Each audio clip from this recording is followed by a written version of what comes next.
Top quality और consistent performance के लिए सिर्फ सिल्वर पंप्स। टॉप क्वालिटी और कंसिस्टेंट परफॉर्मेंस के लिए सिर्फ सिल्वर पंप्स, नाम याद रखना।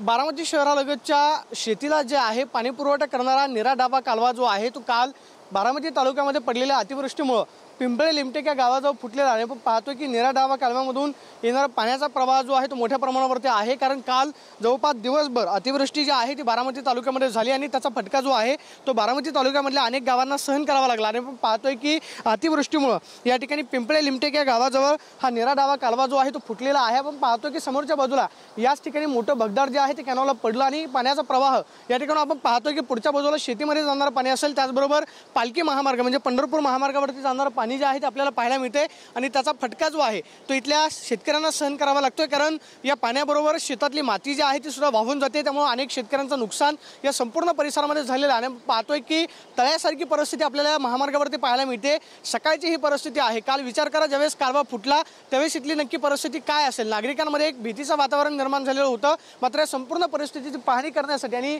नागरिकांना दिलासा देण्यासाठी आपण पाहतोय की स्वतः राज्याचे उपमुख्यमंत्री अजितदादा पवार जे आहेत ते या ठिकाणी पोहोचलेले आहेत। संपूर्ण परिस्थितीचा आढावा जो आहे तो अजित पवारांकडून घेतला जातो। या संपूर्ण परिसरामध्ये जे शेतीचं नुकसान झालेलं आहे त्या ठिकाणी कदाचित पंचनामे करण्याचे आदेश जे आहेत ते सुद्धा अजित पवारांकडून दिले जाऊ शकतात। आणि आपण पाहतोय की सकाळी सगळं प्रशासन घेऊन अजित पवार जे आहे ते पूरग्रस्त भागाचा दौरा करताना आपल्याला पाहायला मिळत आहेत। अनेक शेतांमध्ये मोठं नुकसान जे आहे ते खरं तर शेतकऱ्यांचं झालेलं आपल्याला पाहायला मिळतं आणि त्याच कारणासाठी स्वतः अजित पवार जे आहेत मुंबईचा कार्यक्रम सगळा रद्द करून थेट बारामती तालुक्यातल्या पूरग्रस्त भागामध्ये दाखल झालेले आहेत। आणि आपण पाहतोय की जो निरा डाबा कालवा या ठिकाणी फुटलेला आहे त्याचा पाण्याचा प्रवाह अजूनही आपल्याला पाहायला मिळतो आणि निरा डावा कालवा जो फुटलेला आहे त्यामुळे शेतकऱ्यांचं सुद्धा नुकसान जे आहे मोठ्या प्रमाणावरती झालेलं पाहायला मिळतं।